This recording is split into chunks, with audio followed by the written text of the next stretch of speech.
Hindi mo alam kung hanggang saan makakarating ang isang storya.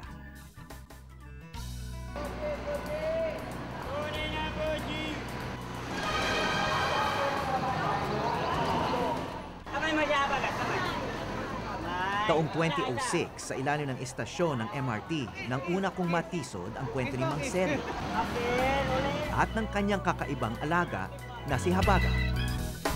Ito, pulutin kaya pera, tapos lagay sa basket, ha? Pulot ang pera yan, pulot. Ang mag-partner naging bida sa aking docu na pinamagatang Best Friend. Hindi yan pakilimos yung ginagawa namin. Kasi ang aso ko may talent. Kaya ang taong manood na papaligaya sila, pusa silang nagbibigay. 1 plus 1. Dali na, ansan na. 1 plus 1. Sige. Yan, okay. Masama nga sa loob ko na wala sila. Di bali na sana na mag-asawa siya na ang bata, huwag naman niya idamay. Itong bahay nila, oh. Sabay naming tatlo hinanap ang nawawalang anak ni Mang Seryo. Si Eddie Boy nandyan? Eddie Boy nandyan? Tayo. Silakan. 8 taon ang nakaraan, ang kwento nila. Balik, Jack! Bibida na ngayon sa isang pelikula. Balik, Jack!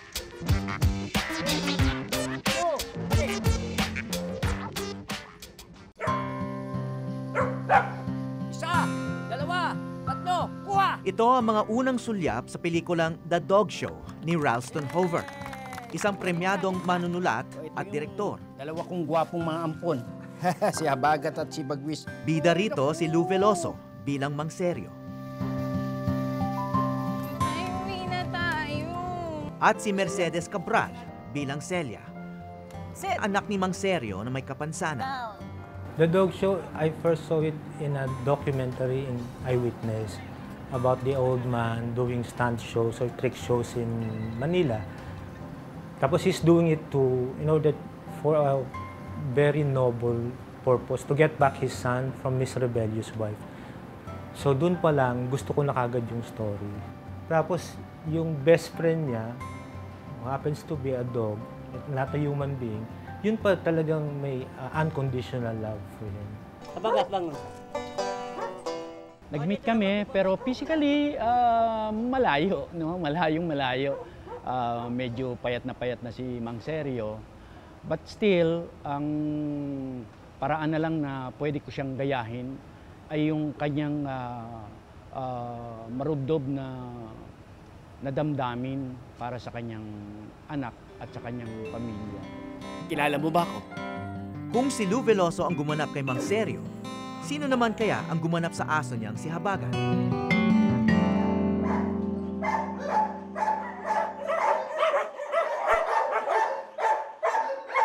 Dito sa Urgy K9 Camp, may halos 30 aso na sinasanay.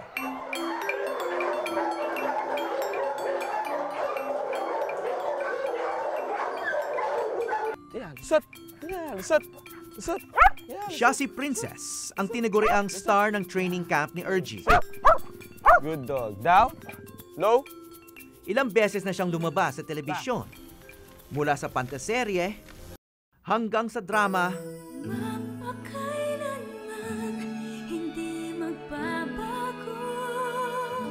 Nasundan pa nga ang buhay niya bilang artista.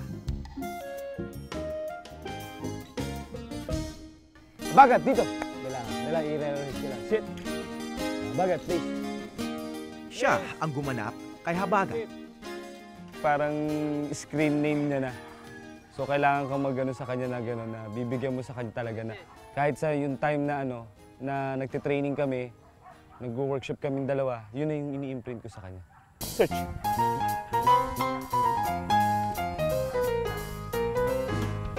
Ngunit bago maging artista, isa palang explosive detection dog si Princess. Search.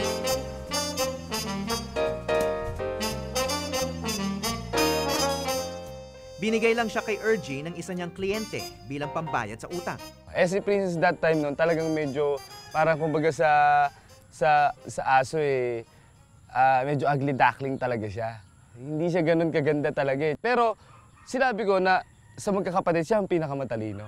Oh, +1. Good. Princess, ka. Tulad ni Mang Seryo, may angking talento si Ergie sa pagtuturo ng mga aso. Nag-start ako way back mga 1996 eh. Sarili akong aso, then nilalaban ko sa competition. Then one time may taon lumapit sa akin na kung pwede daw ako mag-train or mag-ano. Actually, hindi ko hanap buhay yan eh. So, yun, doon na nag-start. Nakita ko na, medyo medyo maganda palang hanap buhay. Tila mas sinwerte lang sa buhay si Ergie kumpara kay Mang Seryo. Pilay. Anong pilay mo, nakalimutan mo na? Pilay. Yeah. They're living like dogs in the family. Tapos, the irony of it all, they're making a living out of these native dogs na supposedly dapat an old man should or any person should take care of a dog. The other way around, the dog provides for the family. They make a living out of the dogs.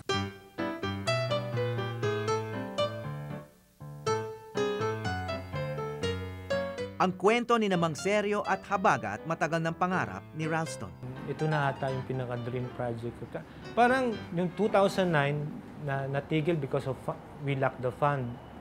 Tapos, natanggap siya sa abroad for pitching. Ay, hindi ko rin titigilan ito kasi andyan dyan pa yung mga elements eh. Buhay pa rin sila para sa akin.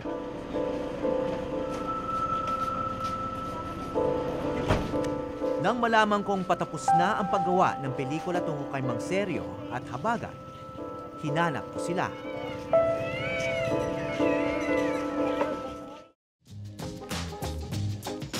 Taong 2006, sa pagbukas ng Year of the Dog, ginawa namin ang story ni Mang Seryo at ang aso niyang si Habagat.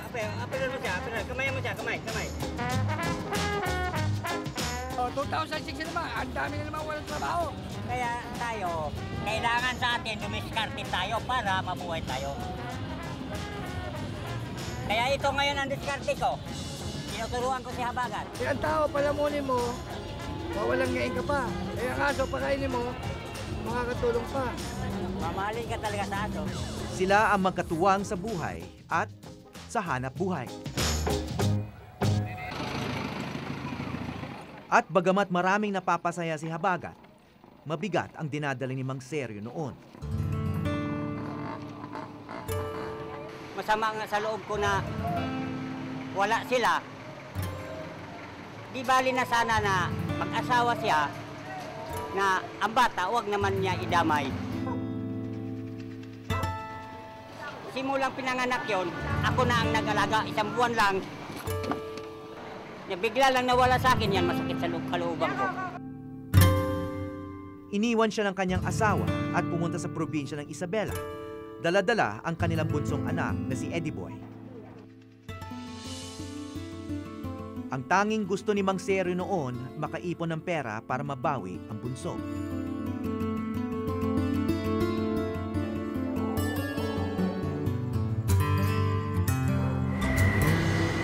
Sinamahan namin siya pa Isabela. Pero simula pa lang, muntik nang maudlot ang biyahe. Wala ang paglalagay ng aso. Bawal turuan yan. Bawal nga po ang aso sa taas. Pasensya na po.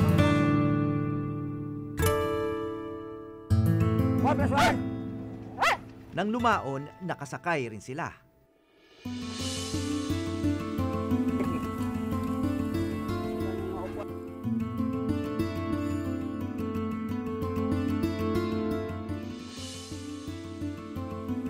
At matapos ang mahabang paghihintay, may tagumpay na pagwawakas ang aming kwento.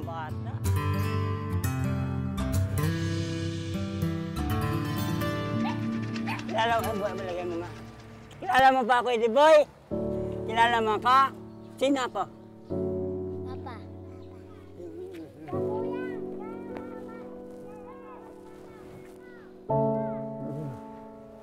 Bakit iniwan niyo kami?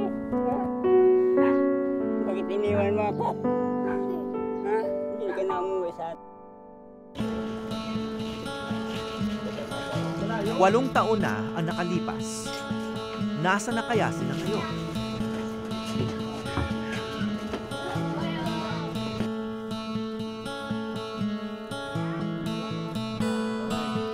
Hoy, seryo. Kumusta? Kumusta? Hindi ko masyadong nagbago ha. Mga anak mo, kumusta na? Nandito, si Eddie Boy na malaki na.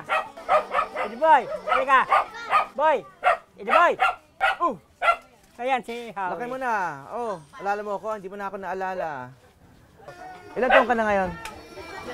Mahilig ka na rin sa aso?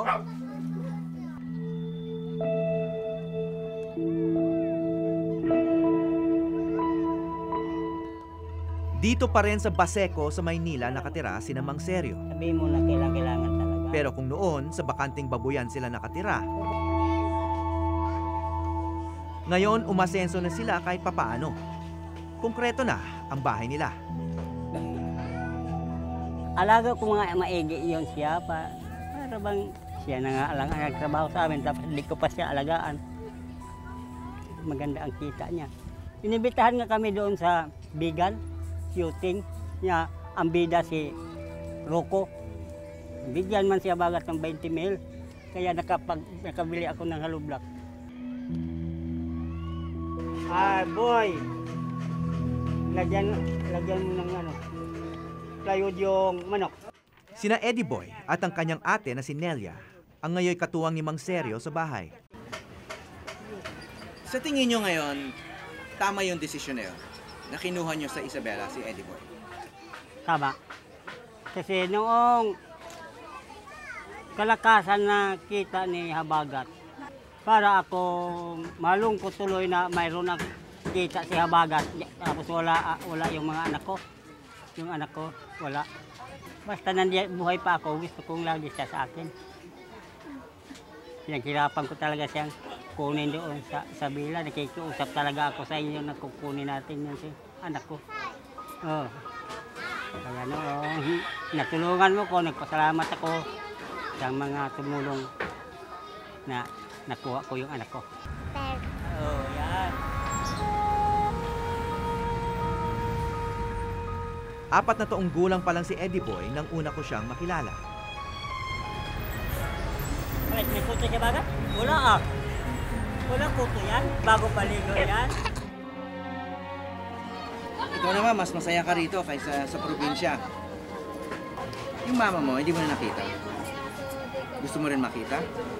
Hindi na? Bakit? Binigay niya po ako sa mga hindi ko naman kamag-anak. Mga kamag-anak. Hindi na siya bumalik doon. Tapos binenta niya po yung gamit na, pinagbebenta niya po yung gamit namin.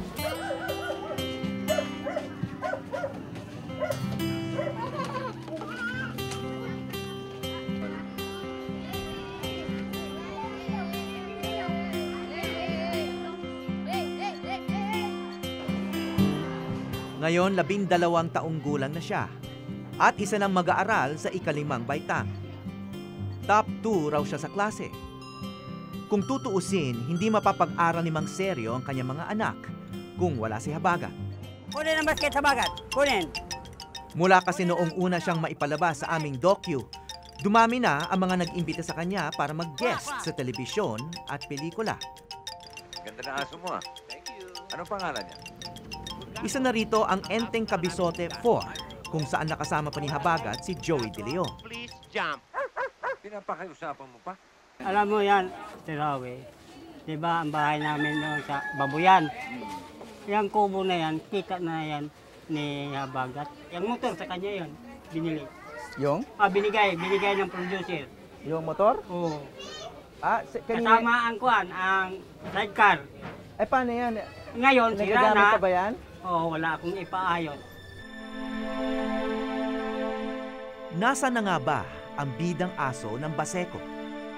Yung pag-uwi dito, nagsuka-suka lang yun. Dilaw ang sinuka, dilaw. May nakain? Ayun po. Ngayon, yun na, kinabukasan na. Parang dugo na. Yung tinahan. Dugo na ang alin? Dugo na yung dumi niya. May halong dugo. Yun. Nanginginig siya.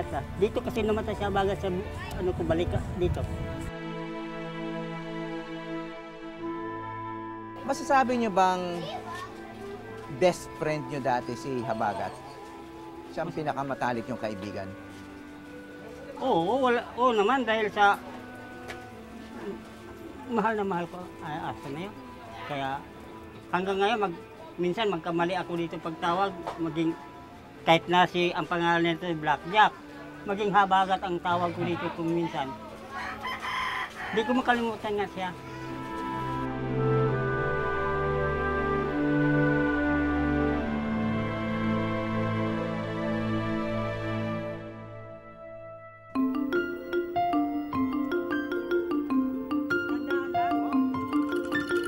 Taong 2012 nang pumanaw si Habagat.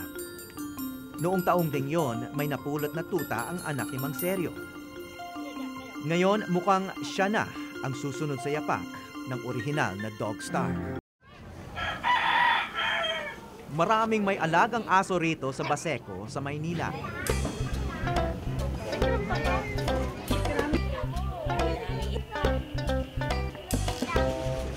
Pero naiiba ang alaga ni Mang Seryo.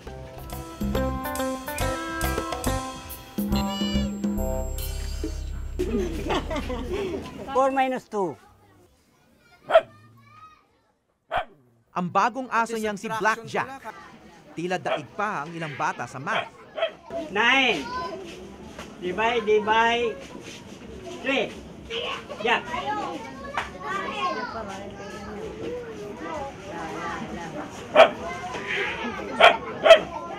Tignan mo, pag tinatanong mo, gumagalaw pa yung nguso niya. Parang nag-iisip. At parang kaya pang talbugan si Manong Bola sa panghuhula. Bata, kuha kayo ng isang baraha dito. Kuha lang ang baraha. Kuha lang. Huwag mo ipakita sa aso ha, ang number ha.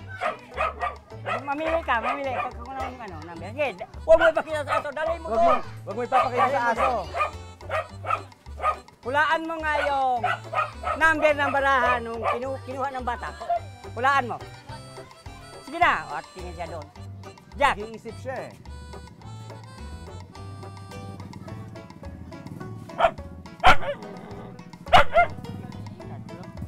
Three daw. 3! Oh. Jack. Jack, dito tayo. Hop! Tingilin ko sila ng malaki. Jack! Wala na ano ha. Kuha basket, kuha basket, kuha. Tayo. Hoy, dito! Tayo. Okay, punta kay boy. Pabalikin mo dito, boy. Hoy, balik, Jack!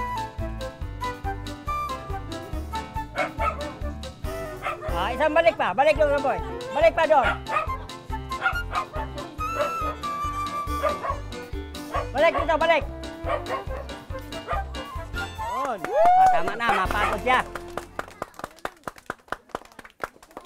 Galing ni Jack ah. Parang si Habagat ah. Oo. Nakuha man ni Jack ang mga tricks ni Habagat. Balik!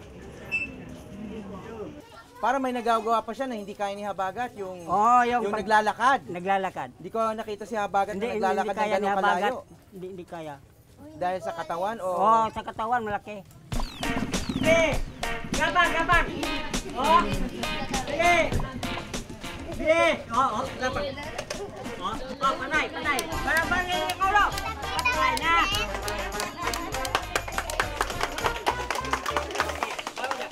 Pero sa kanyang pagpapakitang gilas, tila napagod din ang alaga. Pagka ang mga tao natutuwa sa'yo dahil sa ginagawa mo, anong masasabi mo sa mga tao? Jack?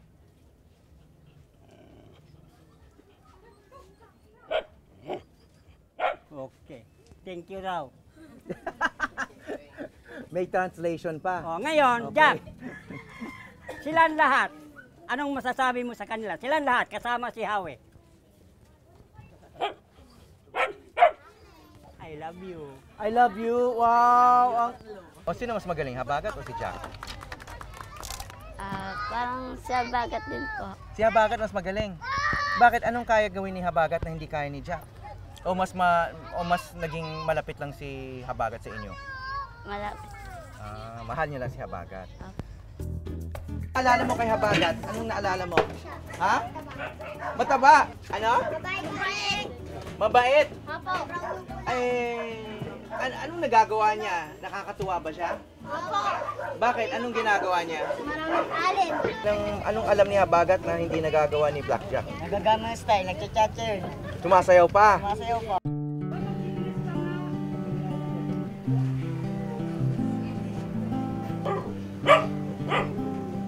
Ang story ko kay Jack, parang si Habagat na rin siya. Dahil ang mga trick ni Habagat, nakuha naman niya lahat. Ngunit nag-iba na raw si Mang Seryo mula nung pumanaw ang kanyang best friend. Ano po yung malungkot po siya. Yung namumula po yung mata niya. Lagi na lang po siya nung nasa bahay. Hinayang ako na wala siya.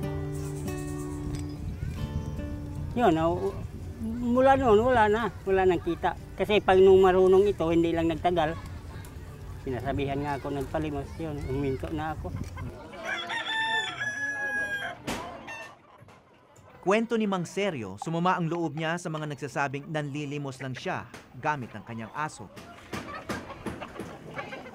Kaya ngayon, nagsa-sideline na lang siya ng pag-aalaga ng mga manok ng kanyang kapitbahay.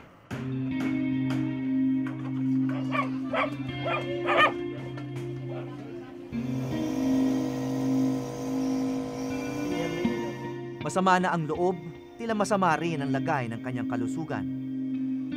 Kaya ang dog show nila nahinto na.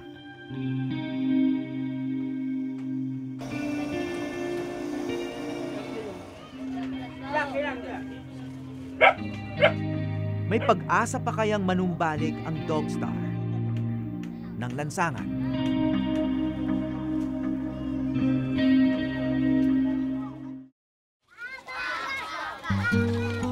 Noong nakilala ko si Mang Seryo noong 2006, may isa pang nakabuntot sa kanya bukod kay Habagat.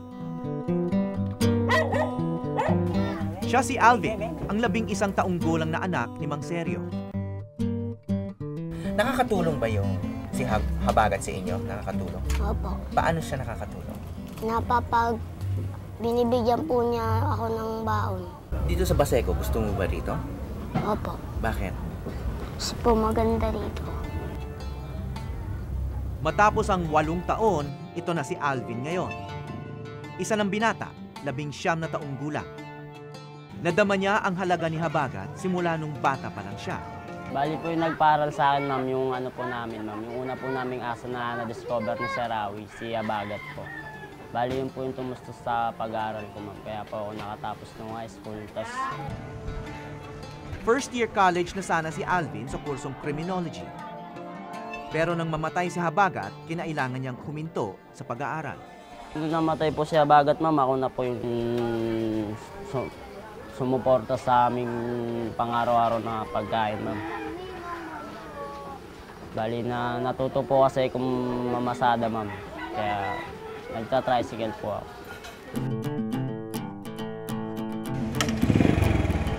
Ngayon, isa na siyang messenger sa kumpanya. Pero nangangarap pa rin siyang makatapos ng kolehiyo. Po kasi sana maging ma'am, maging polis. Yun po kasi yung pangarap ko, ma'am.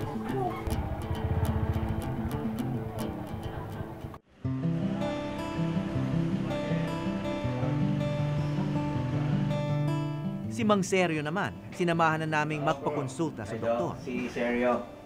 Mang Seryo, Dr. Leonica po. Upo tayo. Yan. Kapain ko lang po yung leg ninyo kung meron makakapang kahit ng bukol o kung ano pa man. Kayo po mismo, wala kayong nakakapang bukol. Wala. Okay. Ano yung findings niyo so far about sa pasyente natin, si Seryo? Si Mr. Seryo kasi paglakad pa lang niya, pagdating, kita mo hirap na huminga, payat siya. Kita mo yung muscles niya sa leg, sa dibdib, nagtatrabaho talaga. So alam mo may problema sa paghinga. Tapos nung pinakinggan ko siya, halos hindi mo marinig yung hangin sa baga. Hindi maingay, walang pito, pero tahimik masyado. Mga signs yun ng COPD. Or sa layman, mas kilala nila emphysema.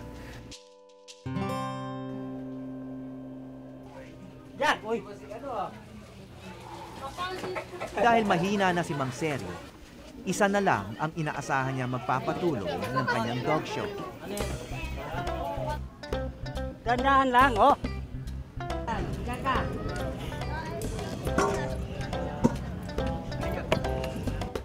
Lakad. Balik kayo. Balik.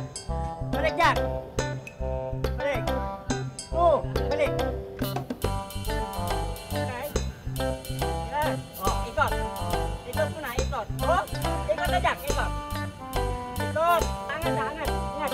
Angat. Angat. May pangarap ka rin ba mag-show balang araw? O Gusto ko po, pero wala po akong kasama. Tatakot po ako baka, kasi po yung sa sitio, marami rin pong adik. Jack up! Oh, bigay. Oh, dalhin dito. Kung ako'y wala na, baka gustuhin ni Ilibo yung mga trabahong ganyan. Kaya lang, ang gusto niyang, paglaki niya daw, doktor siya ng aso. Talon! Talon! Balik! Jack! Balik! Balik! Jack! Balik! Talon! Huwag masyadong maataas.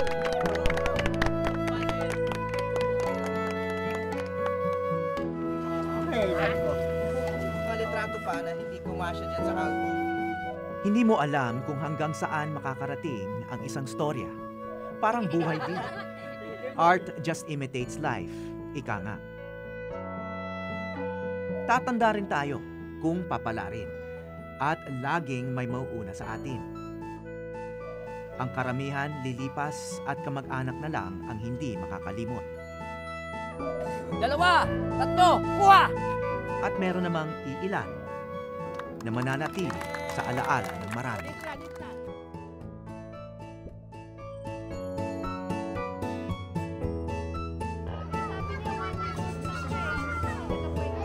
Mula sa Baseco sa Maynila, ako si Howie Severino at ito ang Eyewitness.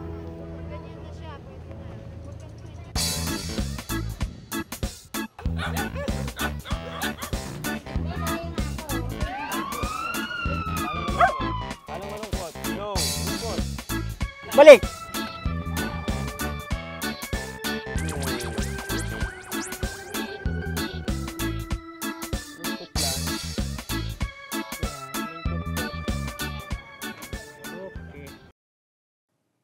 Maraming salamat sa pagtutok sa Eyewitness, mga kapuso.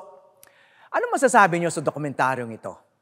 I-comment na yan at mag-subscribe sa GMA Public Affairs YouTube channel.